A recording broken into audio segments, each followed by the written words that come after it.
नंद के आनंद भयो जय कन्हैया लाल की। दोस्तों, आप सभी को कृष्ण जन्माष्टमी की हार्दिक शुभकामनाएं। आज की इस वीडियो में आप भगवान श्री कृष्ण जी के जन्म उत्सव से संबंधित पौराणिक कथा का रसपान करेंगे। तो चलिए वीडियो शुरू करते हैं। अगर आपको हमारी ये वीडियो अच्छी लगी हो तो लाइक, शेयर और सब्सक्राइब करना ना भूलें और कमेंट बॉक्स में जय श्री कृष्ण अवश्य लिखें। तो चलिए वीडियो शुरू करते हैं। दोस्तों, भाद्रपद मास के कृष्ण पक्ष की अष्टमी के दिन मध्य रात्रि में भगवान श्री कृष्ण जी का जन्म हुआ था और जिसे कि कृष्ण जन्माष्टमी के नाम से भी जाना जाता है। और इस दिन भगवान श्री कृष्ण जी के निमित्त उनकी पूजा उपासना की जाती है, उनके निमित्त व्रत रखा जाता है। और भविष्य पुराण का कथन है कि जो भी भाद्रपद मास की इस कृष्ण पक्ष की अष्टमी तिथि के दिन जन्माष्टमी का जो भी कोई व्रत नहीं करता तो वह क्रूर राक्षस होता है। इसीलिए इस दिन व्रत अवश्य करना चाहिए और इस दिन अन्न का त्याग करके फलाहार करना चाहिए और इसे जयंती के नाम से भी जाना जाता है। और ऐसी ही एक पुरानी कथा एक बार इंद्र देवता ने नारद जी से पूछी थी। तो जन्म उत्सव के संबंधित हम कथा का रसपान करते हैं। एक बार इंद्र देवता ने कहा कि हे ब्रह्मपुत्र, हे मुनियों में श्रेष्ठ, सभी शास्त्रों के ज्ञाता, व्रतों में उत्तम उस व्रत को बताएं जिसे करने से मनुष्य को मुक्ति लाभ प्राप्त हो तथा हे ब्राह्मण, उस व्रत से प्राणियों को भोग व मोक्ष भी प्राप्त हो जाए। इंद्र की बातों को सुनकर नारद जी ने कहा कि त्रेता युग के अंत में और द्वापर युग के परम समय में निंदित कर्म को करने वाला कंस नाम का एक अत्यंत ही पापी दैत्य हुआ। उस दुष्ट व नीच कर्मी दुराचारी कंस की देवकी नाम की एक सुंदर बहन थी। देवकी के गर्भ से उत्पन्न आठवां पुत्र कंस का वध करेगा। नारद जी की बातें सुनकर इंद्र ने कहा कि हे महामते, उस दुराचारी कंस की कथा का विस्तार पूर्वक वर्णन कीजिए। क्या ये संभव है कि देवकी के गर्भ से उत्पन्न आठवां पुत्र अपने मामा कंस की हत्या करेगा? इंद्र की संदेह भरी बातों को सुनकर नारद जी ने कहा कि हे दीति पुत्र इंद्र, एक समय की बात है। उस दुष्ट कंस ने एक ज्योतिष से पूछा कि ब्राह्मणों में श्रेष्ठ ज्योतिष मेरी मृत्यु किस प्रकार और किसके द्वारा होगी। ज्योतिषी बोले कि दानवों में श्रेष्ठ कंस वासुदेव की धर्म पत्नी देवकी, जो कि वाकपुट और आपकी बहन भी है, उसी के गर्भ से उत्पन्न उसका आठवां पुत्र जो कि शत्रुओं को भी पराजित कर इस संसार में कृष्ण नाम से विख्यात होगा, वही एक समय सूर्योदय काल में आपका वध करेगा। ज्योतिषी की बातें सुनकर कंस ने कहा कि हे देवज, बुद्धिमानों में अग्रणी, अब आप ये बताएं कि देवकी का आठवां पुत्र किस मास में किस दिन मेरा वध करेगा। ज्योतिषी बोले कि हे महाराज, माघ मास की शुक्ल पक्ष की तिथि को 16 कलाओं से पूर्ण श्री कृष्ण से आपका युद्ध होगा। उसी युद्ध में वो आपका वध करेंगे। इसलिए हे महाराज, आप अपनी रक्षा यत्न पूर्वक करें। इतना बताने के पश्चात नारद जी ने इंद्र से कहा कि ज्योतिष द्वारा बताए गए समय पर ही कंस की मृत्यु कृष्ण के हाथों निसंदेह होगी।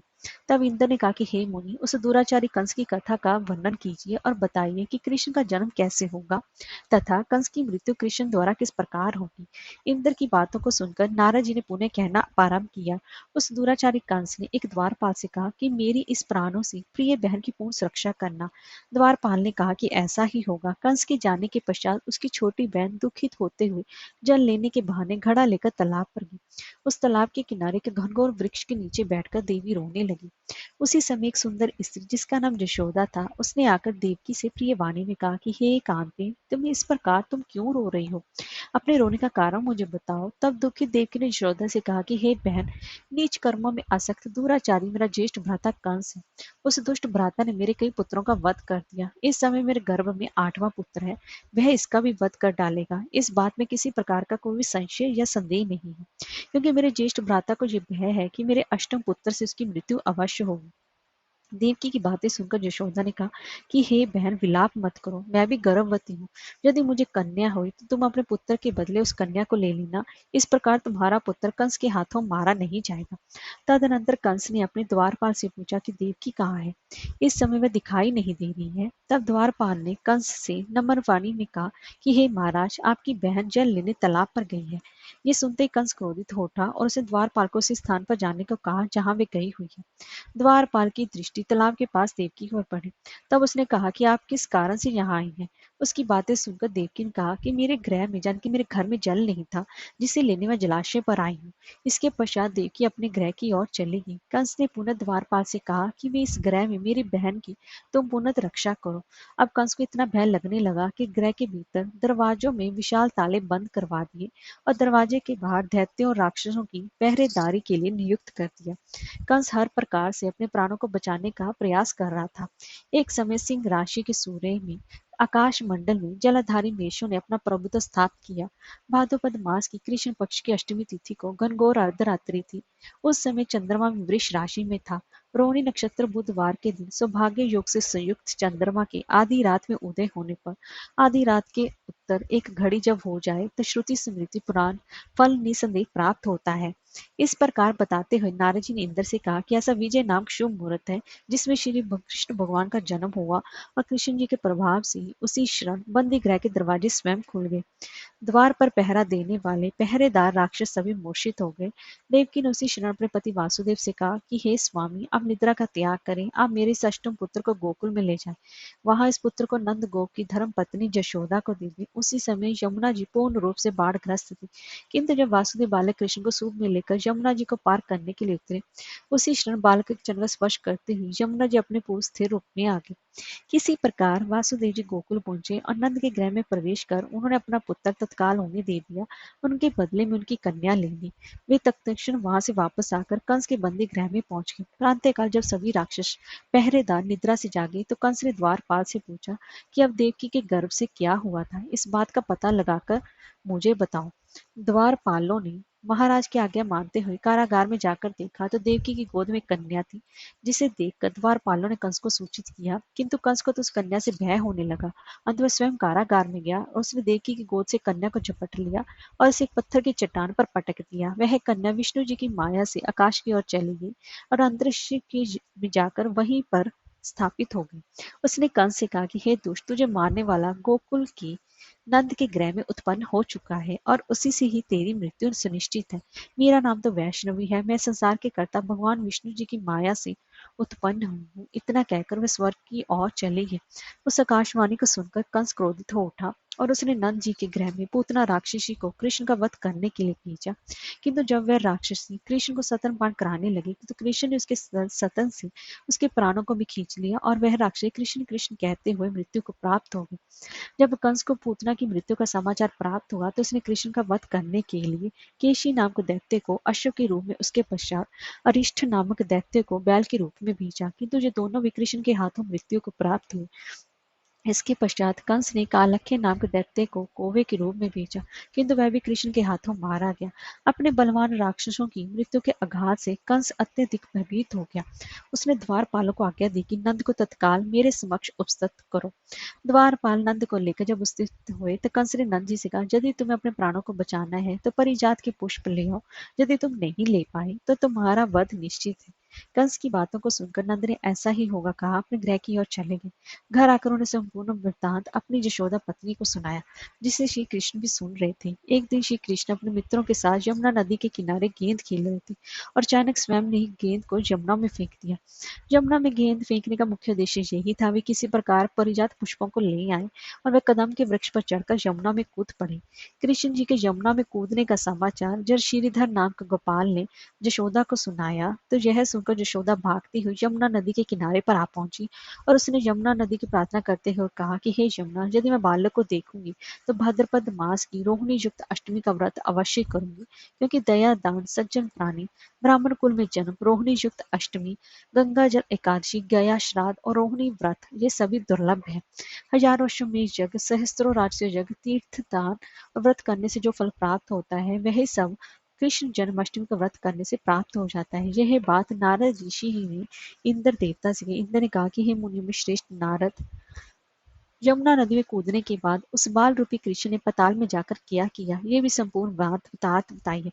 नारद जी ने कहा कि हे इंद्र, पताल में उस बालक से नागराज की पत्नी का कहा कि तुम यहाँ पर क्या कर रहे हो और कहाँ से आए हो, यहाँ आने का क्या प्रयोजन है।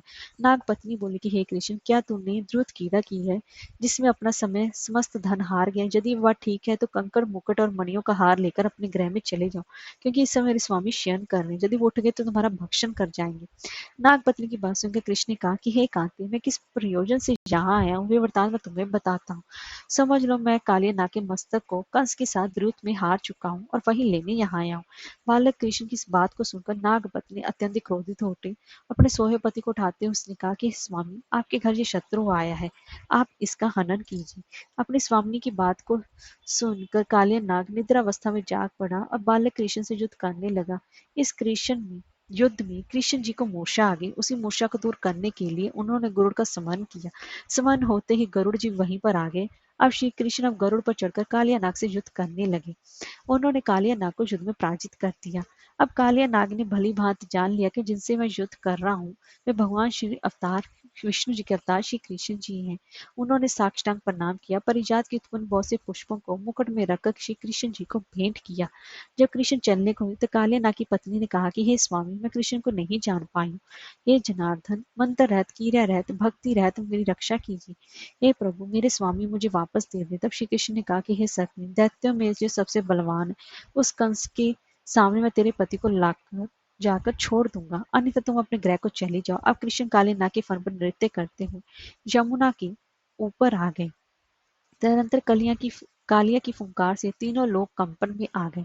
अब कृष्ण कंस की मथुरा नगरी को चल दिए। वहां वे कमल पुष्पों को देखकर यमुना के मध्य जलाशय में वह कालिया सर्प भी चला गया। इधर कंस भी विस्मित हो गया तथा कृष्ण प्रसन्नचित होकर गोकुल लौट आए। उनके गोकुल आने पर उनकी माता यशोदा ने विभिन्न प्रकार के उत्सव किए। अब इंद्र ने नारद जी से पूछा कि हे महामुनि, संसार के प्राणी बालक श्री कृष्ण जी के आने पर अत्यधिक आनंदित हुए। आखिर श्री कृष्ण जी ने क्या क्या चरित्र किया वे सभी आप मुझे बताने की कृपा करें। नारद ने इंद्र से कहा, मन को हरने वाला मथुरा नगर यमुना नदी के दक्षिण भाग में स्थित है। वहां कंस का महाबलशाही भाई चैनूर रहता था। उस चैनूर से श्री कृष्ण के मल्ल युद्ध की घोषणा की गई। हे इंद्र, कृष्ण व चैनूर का मल्ल युद्ध अत्यंत ही आश्चर्यजनक था। चैनूर की अपेक्षा कृष्ण बाल रूप में थे। भेरी, शंख और मृदंग के शब्दों के साथ कंस और केसी इस युद्ध को मथुरा की जनसभा के मध्य में देख रहे थे। श्री कृष्ण ने अपने पैरों को चानूर के गले में फंसाकर उसका वध कर दिया। चानूर की मृत्यु के पश्चात उनका मल्ल युद्ध केशी के साथ हुआ। अंत में केशी भी युद्ध में कृष्ण के द्वारा मारा गया। केशी के मृत्यु उपरांत मल्ल युद्ध देख रहे सभी प्राणी कृष्ण जी के जय जयकार करने लगे। बालक कृष्ण द्वारा चैनूर और केशी का वध होना कंस के लिए बहुत ही अत्यंत ही पीड़ादायक था।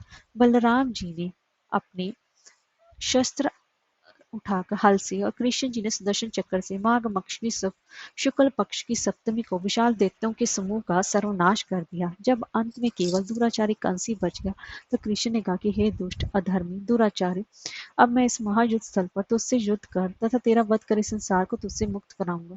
यह कहते हुए श्री कृष्ण ने उसके केशों को पकड़ लिया और कंस को घुमाकर पृथ्वी पर पटक दिया, जिससे कि मृत्यु को प्राप्त हुआ। कंस के मरने पर देवताओं ने शंख घोष और पुष्प वृष्टि की। वहां से समुदाय श्री कृष्ण जी की जय जयकार कर रहा था।